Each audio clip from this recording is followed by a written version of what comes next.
So hello guys, welcome to my channel. मेरा नाम है मानस पुरोहित और आज से मैं चालू करने वाला हूँ बनाना नए टाइप के वीडियोस जो होंगे IIM इंटरनेशनल मैथमेटिक्स ओलंपियाड पे। सबसे पहले मैं चालू करूँगा क्लास 8th का चैप्टर 1 रेशनल नंबर से। इस सीरीज़ में मैं सारे चैप्टर्स कवर करने वाला हूँ और उसके अलावा मैं आपको एक्स्ट्रा क्वेश्चंस भी देता रहूँगा, प्रैक्टिस क्वेश्चंस वाले। वो आप डिस्क्रिप्शन में देख सकते हो, लिंक दे दूंगा वेबसाइट का mathske.com। और हम बिना किसी देरी के चालू करते हैं। तो रेशनल नंबर्स में सबसे पहले मैं यहाँ पे जो थ्योरी पार्ट है वो बताने वाला हूँ, जो बेसिक कंसेप्ट्स होंगे। तो सबसे पहले आता है यहाँ पे रेशनल नंबर को, कोई भी रेशनल नंबर को डिनोट करते हैं हम P/Q। ये P/Q से वेरिएबल ऐसा नहीं है कि P/PQ, A/B भी बोल सकते, A/B भी बोल सकते हैं, उसको कुछ भी बोल सकते हैं। अब यहाँ पे P/Q जो होता है, P/Q पॉजिटिव भी हो सकता है, नेगेटिव भी हो सकता है। मतलब ऊपर पॉजिटिव हो गया, नीचे नेगेटिव हो गया, नेगेटिव पॉजिटिव कैसे भी हो सकता है। और Q कभी भी जीरो होता नहीं है, तो फ्रैक्शन अनडिफाइंड हो जाता है। अब जैसे कि एग्जांपल्स दे देता हूँ मैं पॉजिटिव नेगेटिव वाले के लिए। जैसे कि 1/3 हो गया हमारा पॉजिटिव। अब यहाँ पे नेगेटिव का एग्जांपल हो जाएगा -2/7। और यहाँ पे जो P और Q होंगे वो इंटीजर्स होंगे, नेगेटिव पॉजिटिव कुछ भी हो सकते हैं। यहाँ पे भी नेगेटिव पॉजिटिव इंटीजर्स आ सकते हैं, जैसे कि यहाँ पे पॉजिटिव भी दोनों आ सकते हैं, नेगेटिव भी आ सकते हैं। और एक चीज़ और, यहाँ पे मैंने -2/7 लिखा है। अगर आप लिख दोगे -3/-7 तो ये पॉजिटिव ही माना जाएगा, क्योंकि यहाँ पे माइनस से कट हो जाएगा और 3/7 ही हो जाएगा। तो ये चीज़ कन्फ्यूजन में मत रहना कि दोनों में माइनस लिखेंगे तो भी नेगेटिव में रहेगा, ऐसा नहीं होता है। अब यहाँ पे Q तो 0 होना नहीं चाहिए, पर P 0 हो सकता है। अगर P 0 हो गया, फॉर एग्जाम्पल 0/4 ले लिया हमने, 0/4, तो उस फ्रैक्शन की वैल्यू क्या हो जाएगी, 0 ही रहेगी। तो यहाँ पे Q 0 नहीं हो सकता, बट P 0 हो सकता है। Q 0 होगा तो भी वो फ्रैक्शन अनडिफाइंड हो जाएगा, फिर उसका कोई मतलब नहीं रहेगा। अब बढ़ते हैं हमारे नेक्स्ट पे। हम रेशनल नंबर्स में 4 तरीके का ऑपरेशंस कर सकते हैं। फर्स्ट होता है एडिशन। अब एडिशन में क्या होता है, एडिशन में जैसे कि हम एग्जांपल लेते हैं 2/3 प्लस 3/2 ले लिया हमने। अब 2/3 प्लस 3/2 करने के लिए हमको क्या करना पड़ेगा, यहाँ पे 3 और 2 का एलसीएम फाइंड करना पड़ेगा। तो यहाँ पे हो जाएगा 2। अब यहाँ पे 3 और 2 का एलसीएम क्या होता है, 6 होता है। अब यहाँ पे इनका एलसीएम 6 आ गया, यहाँ पे 6 लिख देता हूँ मैं।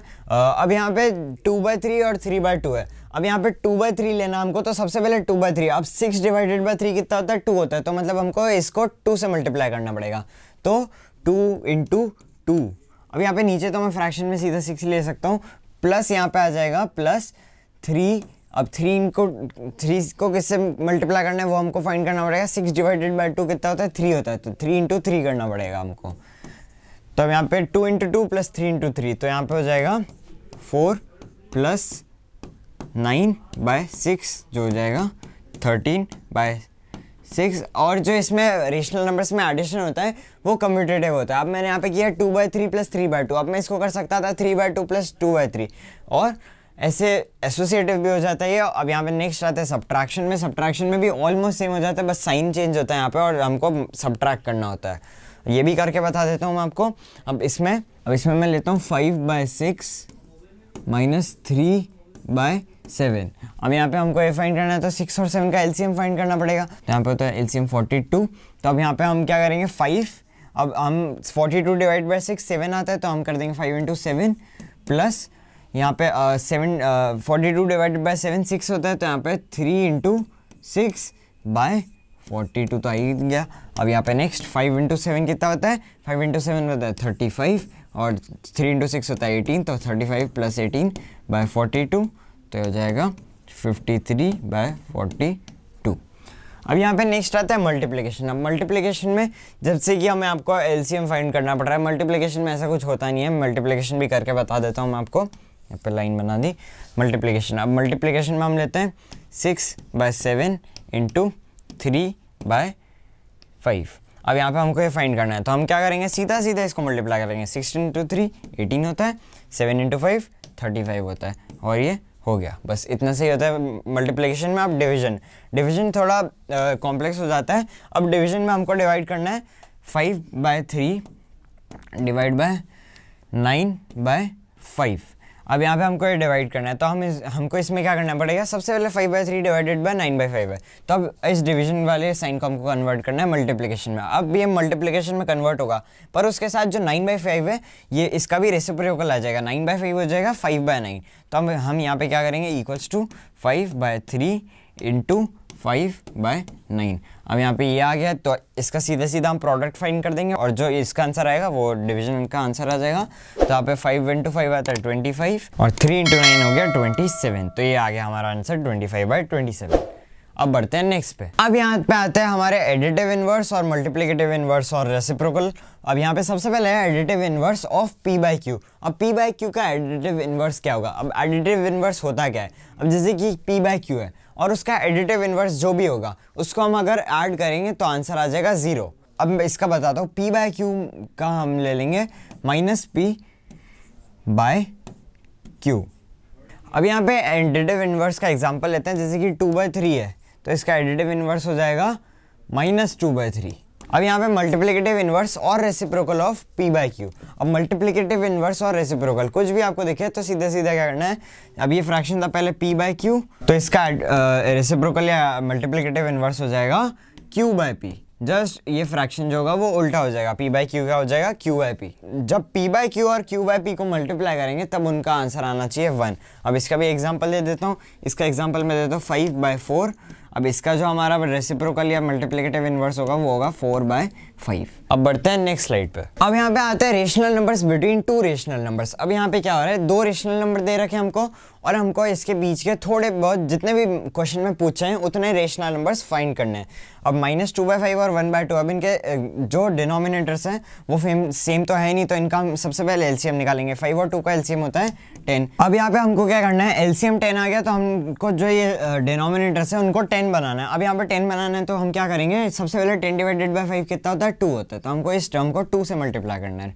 अब यहाँ पे हो जाएगा -2 × 2/10 तो आ ही रहा है। अब यहाँ पे हमको यहाँ पे दूसरा फ्रैक्शन लेना है। अब दूसरा फ्रैक्शन हम लेंगे तो 10/2 कितना होता है 5 होता है, तो हम यहाँ पे करेंगे 1 × 5/10। -2 × 2/10 कितना होता है -4/10 और 1 × 5/10 होता है 5/10। अब यहाँ पे हम इनका सीधा सीधा रेशनल नंबर्स फाइंड कर सकते हैं बीच के।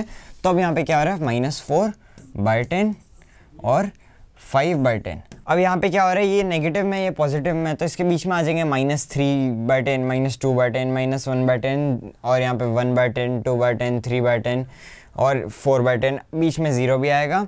अब जैसे यहाँ पे नीचे आपको सॉल्यूशन भी दे रखा है तो इस सॉल्यूशन को आप रेफर कर सकते हो। अब बढ़ते हैं क्वेश्चंस पे। अब यहाँ पे फर्स्ट क्वेश्चन आ रहा है, divide the sum of 65/12 and 12/7 by their difference. अब हमको क्या करना है, इधर थोड़ा क्वेश्चन ट्रिकी दिखता है बट होता नहीं है। Divide the sum of 65/12 and 12/7। सबसे पहले हमको क्या करना है, फाइंड सम 65/12 और 12/7 और फिर उनका डिफरेंस फाइंड करना है, फिर उसके बाद डिवाइड कर देना है उनको।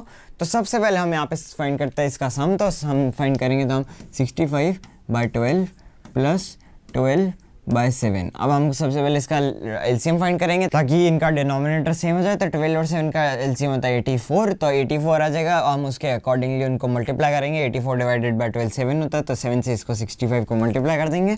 84/7 12 होता है, तो 12 को 12 से मल्टीप्लाई कर देंगे। अब यहाँ पे फिर उसके बाद जो सम आएगा वो आएगा हमारा 599/84। 599/84। अब ऐसे ही हम क्या करेंगे नेक्स्ट स्टेप में, ये तो फर्स्ट स्टेप हो गई हमारी। अब सेकेंड स्टेप लेते हैं हम यहाँ पे सेकेंड स्टेप। अब सेकेंड स्टेप में हम क्या करेंगे, 65/12 माइनस 12/7। अब यहाँ पे इनका वही एलसीएम 84 और वो जो टर्म्स आएगी वो भी वही आएगी 455/84 और 144/84। तो अब यहाँ पे हम इनको माइनस कर देंगे तो 455 माइनस 144 आ जाएंगे 311, तो हो जाएगा वो 311/84। तो यहाँ पे ये भाई रहा 311/84। तो अब हमको सीधा सीधा क्या करना है, इनको डिवाइड करना है। तो हम डिवाइड करेंगे जो हमारा ये 599/84 है उसको 311/84 से। तो हम यहाँ पे डिवाइड करना होता है, तो हम किसी भी चीज़ को अगर डिवाइड करते हैं तो उधर का जो सिंबल होता है डिवीजन का वो कन्वर्ट हो जाता है मल्टीप्लिकेशन में और उसका रेसिप्रोकल निकल जाता है सेकंड वाली टर्म का। मैं एक बार करके दिखाता हूँ। तो यहाँ पे 599/84 divided by 311/84 equals to 599/84 into 84/311। अब यहाँ पे क्या होगा, 84 से 84 कट हो जाएंगे क्रॉस में और सेम नंबर्स हैं, तो सीधा सीधा आंसर आ जाएगा इसका 599/311। अब यहाँ पे सॉल्यूशन आप यहाँ पे पूरा का पूरा रेफर कर सकते हो, इसका आंसर आ रहा है 599/311, तो ये टिक लगा देंगे। अब बढ़ते हैं हमारे नेक्स्ट क्वेश्चन पे। अब यहाँ पे नेक्स्ट क्वेश्चन आता है the sum of additive inverse and the multiplicative inverse of 1/5 is. अब यहाँ पे सबसे पहले मैं बताता हूँ एडिटिव इनवर्स क्या होता है, वो तो मैंने आपको बता दिया था। जैसे कि 1/5 है तो उसका एडिटिव इनवर्स हो जाएगा -1/5, जैसे उसका नेगेटिव पार्ट। और यहाँ पे मल्टीप्लिकेटिव इनवर्स क्या हो जाएगा, उसी नंबर का रेसिप्रोकल मतलब उल्टा। तो यहाँ पे 1/5 का हो जाएगा 5 मल्टीप्लिकेटिव इनवर्स, तो यहाँ पे मल्टीप्लिकेटिव इनवर्स मल्टीप्लिकेट और यहाँ पे एडिटिव इनवर्स। तो अब यहाँ पे होगा, अब हमको इनका क्या फाइंड करना है, सम फाइंड करना है। तो सीधा हम इनको ऐड कर देंगे। तो यहाँ पे 1/5 का जो एडिटिव इनवर्स हो रहा है वो -1/5 हो रहा है। तो हम यहाँ पे क्या करेंगे, -1/5 और यहाँ पे हमको सम फाइंड करना है, तो हम क्या करेंगे +5। अब यहाँ पे 5/1 लिख सकते हैं, तो वो लिख दिया। अब यहाँ पे हमको क्या फाइंड करना है, इनका एलसीएम फाइंड करना है। तो एलसीएम सीधे सीधे इसका 5 आ गया। तो अब यहाँ पे 5 एलसीएम आ रहा है, तो हम इधर तो कुछ चेंज करना नहीं है -1/5 में, तो -1/5 हम ऐसे ही लिख देंगे। प्लस हमको यहाँ पे क्या करना पड़ेगा, 5/1 कितना होता है, 5 ही होता है। तो हम इस पूरी टर्म को 5 से मल्टीप्लाई करेंगे, तो यहाँ पे हो जाएगा 5 × 5/1 × 5। तो यहाँ पे आ जाएगा आंसर हमारा -1 + 25/5। तो यहाँ पे इसका आंसर आ जाएगा हमारा -1 + 25 हो जाएगा 24, तो 24/5। तो यहाँ पे 24/5 हमारा आंसर आ रहा है। सॉल्यूशन आप यहाँ पे भी रेफर कर सकते हो। मैंने यहाँ पे किया था -1 + 5, अब यहाँ पे कर रखा 5 - 1/5। तो यहाँ पे एक ही बात होती है, तो आप ये भी रेफर कर सकते हो, ये भी कर सकते हो, एक ही बात होती है। और आंसर इसका आ रहा है ए। तो हम बढ़ते हैं नेक्स्ट क्वेश्चन पे। अब यहाँ पे नेक्स्ट आता है question 3, the sum of two rational numbers is -1, the one of the number is -5/4, then find the other number. अब जैसे कि क्या होता है, यहाँ पे तो बोला है कि दो रेशनल नंबर का सम -1 है, अब एक नंबर उनमें से -5/4 है, तो अदर नंबर फाइंड करो। तो हम सीधा सीधा क्या करेंगे, हम नॉर्मली वैल्यू रख के देखते हैं। अब जैसे कि यहाँ पे sum of two rational numbers is -6 -1, तो हम यहाँ पे मैंने एक बार फॉर एग्जाम्पल लिखा 6। अब 6 हो गया दो नंबर्स का सम, और उनमें से एक नंबर हो गया 2। तो अब हमको फाइंड करना है दूसरा नंबर, तो वो कैसे फाइंड करेंगे, तो हो जाएगा 6 - 2 कर देंगे तो आ जाएगा ना 4। तो 2 + 4 6 हो जाता है, तो 4 आ जाएगा। अब हमको ऐसे ही क्या करना है, -1 - -5/4। अब इतना ज़रूरत नहीं हमको x वाला जो सॉल्यूशन दे रखा है, मैं नॉर्मली सॉल्यूशन करके दिखाता हूँ।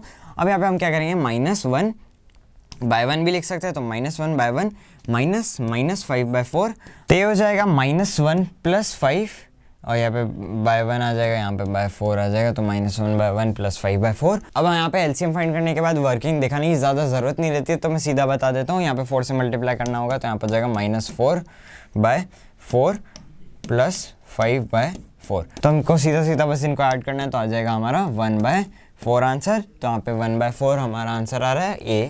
तो आगे बढ़ते हैं। अब यहाँ पे आता है question 4, if a = 5 then the value of 2a - 5a - 1/3 is. अब यहाँ पे हमको सीधा वैल्यूज रख के सॉल्व करना है, इजी है एकदम।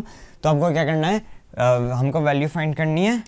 तो अब यहाँ पे सीधा वैल्यू लिखनी है, तो वैल्यू रखनी है, तो मैं क्या करूँगा, a = 5 है, तो यहाँ पे कर दूंगा 2 × 5 -5 × 5 -1/3।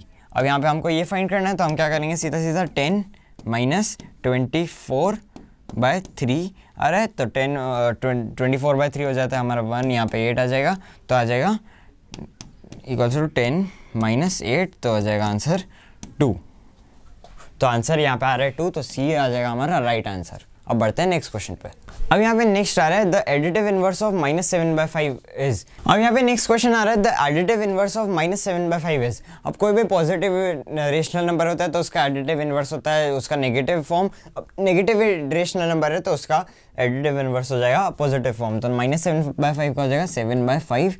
यहाँ पे आंसर आ रहा है 7/5, तो यहाँ पे डी इसका सही आंसर है। अब बढ़ते हैं नेक्स्ट क्वेश्चन पे। अब यहाँ पे नेक्स्ट क्वेश्चन आता है विच of the following properties of rational numbers is shown below. अब यहाँ पे रेशनल नंबर्स की कौन सी प्रॉपर्टी दिखाई गई है। अब यहाँ पे सबसे पहले हो क्या रहा है, यहाँ पे 3/4 इंटू ब्रैकेट में 7/3 into -4/5 equals to 3/4 into 7/3 bracket में इंटू -4/5। अब यहाँ पे सबसे पहले ब्रैकेट के बाहर 3/4 का ले रखा है, अब यहाँ पे ब्रैकेट के बाहर इधर -4/5 रख रखा है, ब्रैकेट के अंदर अलग अलग वैल्यूज है बट वैल्यू सारी सेम है। तो ये है एसोसिएटिव प्रॉपर्टी। एसोसिएटिव प्रॉपर्टी क्या होती है?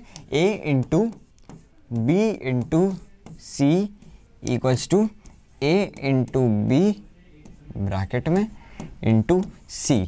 तो यही चीज़ यहाँ पे कर रखी है। यहाँ पे आंसर भी B आ जाएगा तो B पर टिक कर देते हैं और बढ़ते हैं हमारे नेक्स्ट क्वेश्चन पे। अब यहाँ पे आता है question number 7। If x equals to 5 - 6 into 4 - 1/2 -5 then absolute value of -6 is equal to. अब ये यहाँ पे जो ये होता है ये एब्सोल्यूट वैल्यू होती है -6 की, मतलब अगर कोई अगर x माइनस में तो भी वो x में ही रहेगा, मतलब एक तरह से नेगेटिव में तो भी पॉजिटिव में ही रहेगा एब्सोल्यूट वैल्यू का मतलब। अब यहाँ पे नेक्स्ट हम इसको सॉल्व करके देखते हैं। तो हमको क्या फाइंड करना है? 5 - 6 इंटू 4 - 1। तो यहाँ पे हम कर देंगे सीधा सीधा x इक्वल्स टू, अब 5 - 6 इंटू 4 - 1। 6 इंटू 4 हम सबसे पहले करेंगे क्योंकि बॉड मास रूल लग रहा है, तो यहाँ पे कर देंगे 5 - 24 - 1/2 -5, तो सीधा सीधा लिख दूंगा -3। तो -24 - 1 हो जाएगा -25 और 5 - 25 हो जाएगा हमारा -20। तो यहाँ पे -20/-3 -3। तो ये तो ऐसे ही पॉजिटिव हो जा रहा है, तो इसको एब्सोल्यूट वैल्यू में लिखो या ऐसे ही काट दूं? लेकिन अपन को तो उसकी वैल्यू चाहिए ना, तो यहाँ तो काट दोगे पर वहाँ तो लिखना पड़ेगा ना। ठीक है। तो अब यहाँ पे हम ये माइनस से माइनस कट हो जाएगा तो 20/3 आ रहा है। अब हमको क्या फाइंड करना है? -x की वैल्यू, मतलब एब्सोल्यूट वैल्यू ऑफ -x। तो यहाँ पे जाएगी -x इक्वल्स टू यहाँ पे -20/3, क्योंकि यहाँ पे हमको बोला -x की फाइंड करनी है, तो -20/3 और ये एब्सोल्यूट वैल्यू हटेगी तो यहाँ पे 20/3 हो जाएगा, क्योंकि यहाँ पे कोई भी वैल्यू नेगेटिव में पॉजिटिव ही मानता है। तो आंसर हो जाएगा 20/3। ए इज द करेक्ट आंसर। अब बढ़ते हैं नेक्स्ट क्वेश्चन पे। अब यहाँ पे आता है question number 8। Which of the following options is true. अब यहाँ पे हमको ग्रेटर देन का दे रखा है, ग्रेटर देन स्मॉलर देन, मतलब ऑर्डर दे रखा है यहाँ पे, असेंडिंग ऑर्डर और डिसेंडिंग ऑर्डर, जो भी ऑर्डर दे रखा है यहाँ पे सारे ऑर्डर दे रखे हैं। अब हमको सबसे पहले इन वैल्यूज को देखना है और सबसे पहले हमको फाइंड करना है कि यहाँ पे छोटा बड़ा वैल्यूज क्या है। तो हमको यहाँ पे जो भी ABCD, अब यहाँ पे हम क्या करेंगे? सारे फ्रैक्शन सब में कॉमन है, 11/13, 9/11, 7/9 और 5/7। अब एक मेथड होता है हम इन सबका एलसीएम फाइंड करो, 7, 9, 11, 13 का, फिर उसके बाद इनको मल्टीप्लाई करो, पर वो बहुत ज़्यादा लेंदी हो जाता है। हम तो हम क्या करने वाले हैं? यहाँ पे जो भी फ्रैक्शंस दे रखा है, 5/7 दे रखा है, तो हम क्या करेंगे यहाँ पे? 7 डिवाइडेड बाय 5। तो हम यहाँ पे हम करेंगे 7 डिवाइडेड बाय 5। तो यहाँ पे ये करेंगे, तो ऐसे हम करेंगे 7 divided by 9, 9 divided by 11, 11 divided by 13। तो हम यहाँ पे करता डिवाइड, तो यहाँ पे 7 डिवाइडेड बाय 5 हो नहीं सकता, तो यहाँ पे 0 फिर आगे पॉइंट लगाएंगे तो यहाँ पे 0 आ जाएगा। तो 7 7 जा 49 होता है, तो -49। तो यहाँ पे आ गया 1। अब यहाँ पे एक और 0 लेंगे हम, तो यहाँ पे 7 1 जा 7, तो यहाँ पे -7, तो यहाँ पे आ जाएगा 3। अब यहाँ पे हम इसी को यहाँ पे 2 डिजिट तक रहने देते हैं। अब यहाँ पे हम करते हैं 7 डिवाइडेड बाय 9। तो यहाँ पे हम करेंगे 7 डिवाइडेड बाय 9। तो यहाँ पे हम क्या करेंगे? सबसे पहले 0 लगा देंगे पॉइंट पर, फिर यहाँ पे 70 हो जाएगा। तो 9 7 जा 63, तो यहाँ पे 7 -63, यहाँ पे हो जाएगा 7। अब यहाँ पे एक और 0 लगाएंगे, यहाँ पे वापस से 9 7 जा 63, तो -63 और यहाँ पे आ जाए 7। अब यहाँ पे 2 डेसिमल पे इसको भी छोड़ देते हैं। अब एक करता है 9 डिवाइडेड बाय 11, तो 9 डिवाइडेड बाय 11। अब यहाँ पे 11 को भी 9 को भी 11 से डिवाइड नहीं कर सकते, तो यहाँ पे 0 फिर पॉइंट, फिर यहाँ पे 90 कर दिया इसको। तो 11 8 ज़ा 88, तो यहाँ पे -88, तो यहाँ पे आ गया 2 और 20, 11 1 ज़ा 11, तो यहाँ पे -11 और यहाँ पे 9 आ गया रिमाइंडर। अब यहाँ पे हम लेते हैं 11 डिवाइडेड बाय 13, तो 11 डिवाइडेड बाय 13। अब यहाँ पे हम क्या करेंगे? 0 लगाएंगे, यहाँ पे पॉइंट लगा देंगे और 110 रखेंगे इसको। 8 आ जाएगा यहाँ पे, तो -104, यहाँ पे आ जाएगा 6, तो 60 लगा देंगे। 60 लगाएंगे तो यहाँ पे आ जाएगा 52, जो होगा 4, तो यहाँ पे -52, तो यहाँ पे आ जाएगा 8। अब यहाँ पे हम इनको कंपेयर कर सकते हैं। तो यहाँ पे सबसे छोटा 0.71, फिर 0.77, फिर 0.81, फिर 0.84 सबसे बड़ा। तो यहाँ पे ऑर्डर बन गया हमारा और ये ऑर्डर ही सही है जो हमने चेक किया अभी। तो 0.71 सबसे पहले, मतलब 5/7, फिर 0.77 जो है 7/9, 0.81 जो है 9/11 और 0.84 जो है 11/13। तो ऑप्शन ए इज़ करेक्ट। अब बढ़ते हैं हमारे क्वेश्चन नंबर 9 पे। अब क्वेश्चन नंबर 9 है the rational number which is not lying between 5/16 and 1/2 is. अब यहाँ पे आता है question number 9 the rational number which is not lying between 5/16 and 1/2 is. अब यहाँ पे सबसे पहले हम क्या देखेंगे, सारे ऑप्शंस देखेंगे। सबसे बड़ा डिनोमिनेटर है ये 32, तो हम क्या करेंगे 5/16 और 1/2 के डिनोमिनेटर्स को कन्वर्ट करेंगे 32 में। 32 डिवाइडेड बाय 16 2 होता है, तो हम यहाँ पे क्या करेंगे 5 × 2/16 × 2, और यहाँ पे दूसरा वाला हो जाएगा 1 × 16/2 × 16। तो यहाँ पे हो जाएंगे दोनों नंबर्स 10/32 और 16/32। अब यहाँ पे हम इसके बीच के नंबर्स लिखेंगे, 10 और 16 के बीच में होते हैं ये सारे, और सबका डिनोमिनेटर 32 रहेगा, तो 11 12 13 14। अब यहाँ पे सबसे पहले यहाँ पे 13/32 तो लिखा हुआ है और यहाँ पे आ ही रहा है, तो यहाँ पे एक ऑप्शन कैंसिल हो जाएगा। तो हम 3/8 को, अगर यहाँ पे 12/32 को 4 से कट करते हैं, तो यहाँ पे 4 8 32 और 4 3 12 हो जाता है, तो यहाँ पे 3/8, तो यहाँ पे ये ऑप्शन भी कैंसिल हो रहा है। अब यहाँ पे 7/16 फाइंड करते हैं, तो 7/16 हमारा 14/32 हो जाता है, क्योंकि इसका जस्ट डबल होता है। तो यहाँ पे ये इसको 2 से कट करेंगे, तो यहाँ 16 हो जाएगा, ये 2 से कट किया है, ये कैंसिल। और यहाँ पे 14 डिवाइडेड बाई 2 7 हो जाएगा, 7 हो जाएगा, तो यहाँ पे 7/16 आ जाएगा, तो ये ऑप्शन भी कट, और बचता है 1/4। और 1/4 को अगर हम ट्राई करते हैं मल्टीप्लाई करना 8 से, 4 × 8 32 होता है, तो यहाँ पे 8/32 होगा, पर 8/32 बीच में नहीं आता, तो सी आंसर सही हो जाएगा। बढ़ते हैं हमारे नेक्स्ट क्वेश्चन पर। अब यहाँ पे आता है क्वेश्चन नंबर 10 सिंप्लीफाई 3/11 × 5/6 - 9/12 × 4/3 + 5/13 × 6/15। अब यहाँ पे सबसे पहले यहाँ पे जो भी वैल्यूज दिख रही है इन ब्रैकेट्स के अंदर, इनको हम कट कर देंगे। तो यहाँ पे 3 और 6 कट हो रहे हैं 3 से डिवाइड होके, तो यहाँ पे हो जाएगा ये 6 2, और ये हो जाएगा 1 3 से डिवाइड होके। अब यहाँ पे देखते हैं, तो यहाँ पे 3 से डिवाइड होंगे 9 और 3, तो यहाँ पे 1 हो जाएगा ये, और यहाँ पे 9 हो जाएगा 3 से कट होके, और यहाँ पे 4 और 12 भी 4 से डिवाइड हो रहे हैं, तो 4 से डिवाइड होके 1 हो जाएगा, ये 4 से डिवाइड होके 3 हो जाएगा, और यहाँ पे ये 3 और ये 3 भी कैंसिल हो जाएंगे, तो यहाँ पे 1 ही बचेगा, तो 1 × 1 1 ही हो जाएगा, तो ये तो पूरा 1 ही हो जाएगा। अब यहाँ पे 5 और 15 5 से डिवाइड हो रहा है, तो ये 1 हो जाएगा, ये 3 हो जाएगा। अब ये 3 से कट हो जाएंगे, तो ये 2 हो जाएगा, ये 1 हो जाएगा। तो हमको अब सीधा फाइंड करना है इनका वैल्यूज़। तो यहाँ पे 1 × 5 5 और 5/22 आ रहा है, जो ये रहा। अब 5/22 - 1, यहाँ पे 1 आ रही है वैल्यू, तो ये भी यहाँ पे ले रखा है।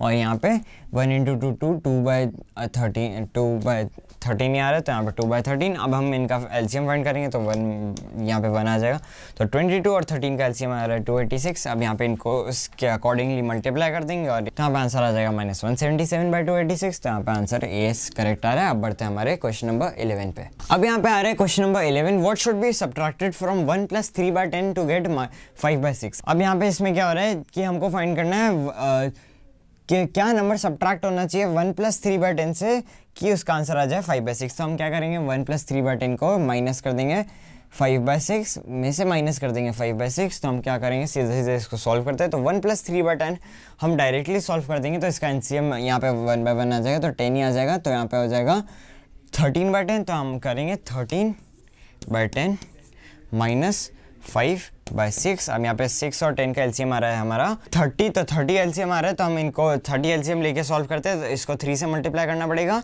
तो 3 × 13 होता है 39, तो यहाँ पे 39/30 माइनस, अब यहाँ पे 6 × 5 होता है 30, तो यहाँ पे इसको 5 से मल्टीप्लाई करेंगे, तो 5 × 5 25, तो यहाँ पे 25/30।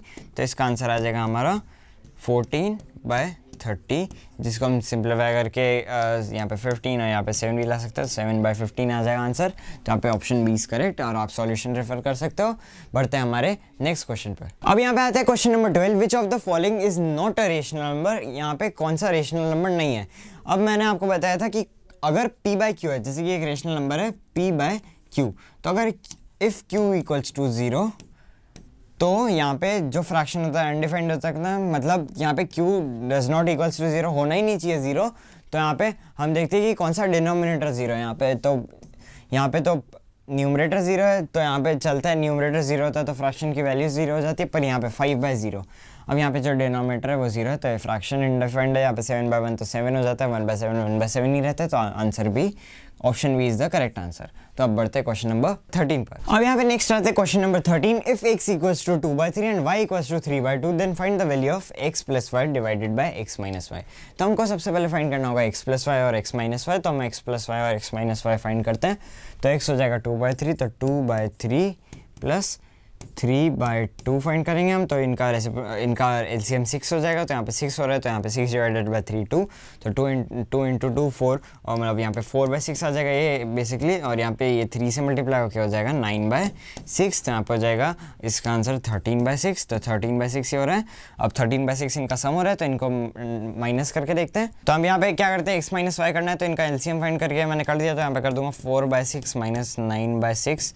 तो यहाँ पे हो जाएगा -5/6 इक्वल्स टू आएगा यहाँ पे इक्वल्स टू -5/6। तो यहाँ पे -5/6 आ गया और 13/6 आ गया। तो हम इनको कर देंगे डिवाइड। तो यहाँ पे हम क्या करेंगे 13/6 डिवाइडेड बाय -5/6। तो यहाँ पे इनको करना होगा, तो ये मल्टीप्लिकेशन में चेंज हो गया, इसका रेसिप्रोकल आ जाएगा। तो यहाँ पे हो जाएगा 13/6 इंटू -6/5। तो यहाँ पे हम कट कर देंगे इसको, 1 हो जाएगा, ये हो जाएगा 1, तो -1 हो जाएगा। तो यहाँ पे हो जाएगा -13/5 इसका आंसर। तो -13/5 इसका आंसर। तो यहाँ पे -13/5 इज द करेक्ट आंसर। बढ़ते हैं क्वेश्चन नंबर 14 पे। अब यहाँ पे क्वेश्चन नंबर 14 आता है, if x equals to -4/11 then which of the following rational number slides between x and absolute value of x। मतलब उसका पॉजिटिव वर्जन, यहाँ पे x है -4/11, तो उसका पॉजिटिव हो जाएगा 4/11। तो यहाँ पे जो नॉर्मल x दे रखा है वो हो जाएगा -4/11, जो यहाँ पे लिखा हुआ है उसकी एब्सोल्यूट वैल्यू हो जाएगी 4/11। तो -4/11 और 4/11 के बीच में कौन कौन से नंबर्स आते हैं, वो होता है -3/11, -2/11, -1/11, 0, 1/11, 2/11, 3/11। तब यहाँ पे जो लिखे हुए भी हैं, तो यहाँ पे हमको फाइंड करना है, आइडेंटिफाई करना है इसमें से कौन सा ऑप्शन आता है। तो यहाँ पे बाई11 ही एक ही है, मतलब जिसका डिनोमीटर है वही एक ही है। तो अब यहाँ पे उसको लेंगे, तो -2/11 आ रहा है यहाँ पे, तो -2/11 इज द करेक्ट आंसर। सो बात है question number 15। Mister Sharma deposited ₹2,56,000 in his account. 2 days later, he withdrew 2/5 of the amount and 3/4 of the remaining amount on the next day. Find the amount left in this account. तो अब यहाँ पे क्या हो रहा है, मिस्टर शर्मा ने 2,56,000 rupees उसके अकाउंट में डिपॉजिट किए, उनके अकाउंट में डिपॉजिट किए। 2 दिन बाद उन्होंने विड्रॉ किए 2/5 ऑफ द अमाउंट। 2/5 किया। अब जैसे कि जहाँ पे भी आपको ऑफ दिख जाए ना, ये ऑफ, वहाँ पे उन दोनों चीज़ों को मल्टीप्लाई कर देना। अब यहाँ पे 2,56,000 का 2/5% क्या था, तो मतलब 2/5 ऑफ 2,56,000, तो 2,56,000 को 2/5 से मल्टीप्लाई कर देंगे, जो यहाँ पे कर रखा है। यहाँ पे मल्टीप्लाई करेंगे तो यहाँ 5 से यहाँ पे डिवाइड जाएंगे, फिर उसके बाद ये वैल्यू आ जाएगी। फिर जो वैल्यू आएगी, जो आ रही है यहाँ पे 1,02,400, तो 1,02,400 के साथ हम क्या करेंगे, हम उसको सब्ट्रैक्ट कर लेंगे 2,56,000 में से, और फिर यहाँ पे जो बचा हुआ आ जाएगा वो आ जाएगा 1,53,600। उसके बाद मेन चीज़, अब आप यहाँ देखोगे हमने 3/4 रिमेनिंग अमाउंट उसने उसके अगले दिन निकाल लिया, और कितना बचा हमें ये फाइंड करना है। तो हमको सीधा टाइम सेव करने के लिए क्या करना है, 3/4 उसने निकाला और फिर उसको हमको सब्ट्रैक्ट करना पड़ेगा, जैसे कि यहाँ पे किया। अब उसकी जगह हम क्या कर सकते हैं, उसका 1/4 निकाल लो। 3/4 मतलब 1 - 3/4 कितना होता है, 1/4 होता है। तो हम क्या करेंगे, 1/4 फाइंड कर लेंगे उसका, और जो 1/4 आएगा उसका, वो आ जाएगा उसका करेक्ट आंसर, जहाँ पे कर रखा है 1/4 इंटू 1,53,600। अब यहाँ पे आंसर आ रहा है 38,400, और यहाँ पे ₹38,400 मतलब बी ऑप्शन, ये सही करेक्ट ऑप्शन है। तो यहाँ पे अब बढ़ते हैं हमारे नेक्स्ट क्वेश्चन पे। अब यहाँ पे आता है क्वेश्चन नंबर 16। क्वेश्चन नंबर 16 में बोल रहा है, 1 chocolate milkshake recipe requires 3/4 jug of milk. Another recipe for the same chocolate milkshake requires 3 cups of milk. If 1 cup is equivalent to 1/8 jug, then how much more milk does the first recipe require? अब यहाँ पे क्या हो रहा है, सबसे पहले यहाँ पे बोल रहा है कि एक चॉकलेट मिल्क शेक की रेसिपी है जिसमें हमको चाहिए 3/4 jug of milk. 3/4 jug of milk चाहिए हमको एक चॉकलेट मिल्क शेक की रेसिपी में।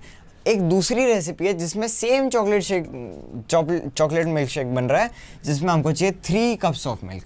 अब यहाँ पे बता रहे हैं 1 cup of milk is 1 cup is equivalent to 1/8 of jug, then how much more milk does the first recipe require? अब यहाँ पे हमको क्या फाइंड करना है कि हमको कितना ज़्यादा मिल्क चाहिए फर्स्ट रेसिपी के लिए सेकंड रेसिपी से। अब यहाँ पे क्या हो रहा है, सबसे पहले हम ये जो 3 cups ऑफ मिल्क है उसको कन्वर्ट करते हैं जग्स में। तो अब यहाँ पे 1 cup equals to equivalent to 1/8 jug. तो हम क्या करेंगे 3 इंटू 1/8 कर देंगे तो आ जाएगा हमारा 3, तो जो आंसर आएगा वो हमारा जग में कन्वर्टेड आएगा। तो यहाँ पे कर देंगे हम 3 इंटू 1/8, तो यहाँ पे हो जाएगा इक्वल्स टू 3/8, सीधा सीधा कट कहीं पे भी नहीं हो रहा है। तो यहाँ पे 3/8 जग्स हो गए, यहाँ पे जो सेकंड रेसिपी चाहिए उसमें, और यहाँ पे फर्स्ट रेसिपी में 3/4। तो अब यहाँ पे जो 3/8 है वो कम पड़ रहा है, तो हमको देखना पड़ेगा कि हाउ मच मोर मिल्क चाहिए फर्स्ट रेसिपी के लिए। तो हम क्या करेंगे, यहाँ पे हम करेंगे 3/4 माइनस 3/8, 3/4 माइनस 3/8 करेंगे तो इनका ये आगे करेंगे। तो यहाँ पे इसका एलसीएम ले लिया, 8 आ गया, तो 2 से मल्टीप्लाई हो जाएगा। तो यहाँ पे कर देंगे 6 माइनस 3/8, तो आंसर आ गया यहाँ पे 3/8। तो यहाँ पे ऑप्शन नंबर सी सही है, तो यहाँ पे सी आंसर सही हो जाएगा। अब बढ़ते हैं हमारे नेक्स्ट क्वेश्चन पे। तो अब यहाँ पे आता है question number 17, the length of wing spans of different species of birds is given below. अब यहाँ पे स्पीशीज बता रहा है कि blue jay, golden eagle, seagull, albatross. Length of wing spans 41/100 metre, 1/2 metre, 7/10 metre, 3/5 metre. How much longer is the wingspan of a golden eagle than the wingspan of a blue jay? अब हमको इन दोनों को compare करना है, बाकी सारों को छोड़ दो। तो यहाँ पे गोल्डन ईगल ले लिया और यहाँ पे ब्लू जे ले लिया, इनको हमको कंपेयर करना है। और इतना हमको पता है कि गोल्डन ईगल का ज़्यादा है, क्योंकि बोल how much longer is wing span of a golden eagle than the wing span of a blue jay. तो हमको बस यहाँ पे कंपेरिजन करना है। तो हम सबसे पहले इस ब्लू ईगल और गोल्डन ईगल और ब्लू जे को लेंगे। तो यहाँ पे हमको क्या करना है 2/1/2 माइनस 41/100, क्योंकि हमको यहाँ पे जो गोल्डन ईगल पहले से बता रखा है कि वो उसका जो विंग स्पैन है वो ज़्यादा लंबा है। तो हम क्या करेंगे 2/1/2 माइनस 41/100, तो हम ये करेंगे। तो अब यहाँ पे इसको कन्वर्ट करके सीधा लिख देता हूँ। तो यहाँ पे 5/2 हो जाएगा, 5/2 को हम मल्टीप्लाई बाय 50 करेंगे, क्योंकि इनका एलसीएम 100 आ जाएगा। तो हम यहाँ पे 50 एलसीएम 50 से मल्टीप्लाई कर देंगे। तो यहाँ पे 50 × 5 होता है 250, तो यहाँ पे हो जाएगा 250 माइनस 41/100। तो यहाँ पे 250 माइनस 41 होता है 209, तो यहाँ पे आ जाएगा 209/100। तो यहाँ पे 209/100 आ चुका है। अब यहाँ पे हम अगर चाहो तो यहाँ पे 2.09 कर सकते हो, पर ज़रूरत नहीं है क्योंकि ऑप्शंस में फ्रैक्शन ही दे रखा है। तो यहाँ पे ऑप्शन भी सही हो जाएगा 209/100 मीटर। अब यहाँ पे मीटर भी लगाना पड़ता है, बट ठीक है, अब हमको जल्दी जल्दी आंसर फाइंड करना है। तो यहाँ पे मीटर तो ज़रूरत नहीं है कैलकुलेशन में लिखने की, हमको बस जितना टाइम हो सके उतना बचाना है। अब बढ़ते हैं नेक्स्ट क्वेश्चन पे। सो आता है question number 18, match the following. अब यहाँ पे कॉलम 1 कॉलम 2 दे रखे हैं। अब हम इसमें क्या करेंगे, क्वेश्चन क्यू, यहाँ पे जो क्यू और आर दे रखे कॉलम 1 में, ये थोड़े ज़्यादा लेंदी है। तो हम क्या करेंगे, सबसे पहले पी और एस देखेंगे। पी यहाँ पे सबसे पहले देखते हैं, product of a rational number and it's reciprocal is. अब ये मैंने आपको पहले भी बताया था, अगर हम प्रोडक्ट लेते हैं एक रेशनल नंबर और उसके रेसिप्रोकल का, तो आंसर आता है 1। तो यहाँ पे जो P होगा वो 4 हो जाएगा। तो 4 के आगे P लिख देता हूँ मैं, वैसे ज़रूरत नहीं है, बट यहाँ पे अब हम चेक करेंगे P में हमारा 4 आना चाहिए। तो ऑप्शन ए और ऑप्शन सी में आ रहा है, तो ऑप्शन बी गलत है, ऑप्शन डी गलत है। तो हमको देखना है ए और सी। अब यहाँ पे इन दोनों को हम एक बार के लिए स्किप करते हैं क्योंकि ये थोड़े लेंदी हो जाएंगे। तो हम यहाँ पे एस पे आते हैं सीधा, sum of a rational number and its additive inverses. अब यहाँ पे एक रेशनल नंबर और उसके एडिटिव इनवर्स का सम क्या होता है, 0 होता है। तो हम यहाँ पे 0 हो रहा है, तो इसका यहाँ पे 2 का क्या हो जाएगा, एस हो जाएगा। तो यहाँ पे हमको चेक करना है कि एस का 2 कहाँ आ रहा है। तो यहाँ पे जो सी, हमको ए और सी ऑप्शन देखना है। तो अब यहाँ पे एस का 1 आ रहा है जो गलत है, हमारा आंसर 0 है। तो हम यहाँ पे इसको भी कट कर देंगे और बचा क्या, ये ऑप्शन बचा। तो ये ऑप्शन सही आंसर है। अब बढ़ते हैं क्वेश्चन नंबर 19, और इस तरीके से आप मैच द फॉलोइंग में अपना टाइम सेव कर सकते हो। अगर कैलकुलेशन करनी पड़े तो करनी पड़ेगी, उसका कुछ नहीं कर सकता है। तो अब बढ़ते हैं नेक्स्ट क्वेश्चन पे। सो अब यहाँ पे आते हैं क्वेश्चन नंबर 19 में, फिल इन द ब्लैंक्स। अब यहाँ पे सबसे पहले बोल रखा है 0 is neither P nor Q। अब यहाँ पे जो 0 है वो P भी नहीं है, Q भी नहीं है। ऐसा क्या चीज़ है जो 0 होता नहीं है। 0 यहाँ पे इंटीजर होता है, रेशनल नंबर होता है, नेचुरल नंबर नहीं होता पर इंटीजर होता है। तो यहाँ पे क्या बचा, पॉजिटिव नेगेटिव, पॉजिटिव नेगेटिव। तो हमारे जो ऑटोमेटिकली बी और डी ऑप्शन है वो कट हो जाएंगे क्योंकि ये आंसर सही नहीं है। और ए और सी में पॉजिटिव नेगेटिव आ रहे हैं। तो ये यहाँ पे हम अभी भी चेक करते हैं सेकेंड वाला, are has have no reciprocal. अब यहाँ पे 1 का रेसिप्रोकल तो होता है 1/0 का 0/1 हो जाएगा, तो उसकी वैल्यू 0 आ जाएगी। 0 का रेसिप्रोकल नहीं फाइंड कर सकते, -1 का भी कर सकते हैं हम। तो यहाँ पे जो 0 होगा वो सही हो जाएगा, और 0 सिर्फ हमारे सी ऑप्शन में, क्योंकि बी ऑप्शन तो पहले ही कट हो गया। तो यहाँ पे ये 0 बचा, और यहाँ पे ए तो वैसे ही कट हो गया यहाँ पे क्योंकि 1 आ रहा है। तो यहाँ पे सी ऑप्शन सही हो जाएगा। तो अब बढ़ते हैं हमारे नेक्स्ट क्वेश्चन पे। सो अब यहाँ पे आते हैं question number 20, which of the following options option holds. अब यहाँ पे स्टेटमेंट 1 बोल रखा है rational numbers are closed under division. तो अब यहाँ पे इसका मतलब ये होता है कि रेशनल नंबर्स को अगर रेशनल नंबर को डिवाइड करें एक दूसरे से तो वहाँ पे जो आंसर आए डिवाइड करने के बाद वो भी रेशनल नंबर आए, तो ये होता है क्लोज्ड अंडर डिवीजन। मतलब हम डिवीजन करेंगे तो यहाँ पे वही रेशनल नंबर इंटीजर जो भी दे रखा है, यहाँ पे रेशनल नंबर दे रखा है। तो अब यहाँ पे हम क्या करेंगे, rational numbers are closed under division, ये तो हमने देख लिया। अब यहाँ पे आगे मैं एक बार इसका एग्जांपल लेके देखता हूँ। 3/4 बाय 0 ले लिया हमने, इसको 0 से डिवाइड कर दिया, तो जैसे ही 0 आ जाता है नीचे उसका मतलब हो जाता है वो रेशनल नंबर अनडिफाइंड हो जाता है, और वो अनडिफाइंड हो रहा है मतलब रेशनल नंबर्स डिवीजन के अंदर क्लोज नहीं होते हैं। अब यहाँ पे सेकंड हमको बोल रहे हैं द वैल्यू ऑफ, यहाँ पे इक्वेशन दे रखी है -7/18 × 15/-7। चलो इसको सॉल्व करते हैं। तो यहाँ पे सबसे पहले बहुत सारी चीज़ें कट हो रही है, तो यहाँ पे -7 का हो जाएगा -1, यहाँ पे हो जाएगा -1, और यहाँ पे माइनस भी कट हो जाएंगे। अब यहाँ पे ये 15 और 18 3 से हो जाएंगे, तो यहाँ पे 5 आ जाएगा, यहाँ पे 6 आ जाएगा, तो यहाँ पे सीधा हो जाएगा 5/6। तो यहाँ पे नेक्स्ट आते हैं, फिर यहाँ पे 1 × 1/4, तो यहाँ पे सीधा 1/4 हो रहा है। नेक्स्ट हम जाते हैं यहाँ पे 1/8 हो जाएगा ये भी।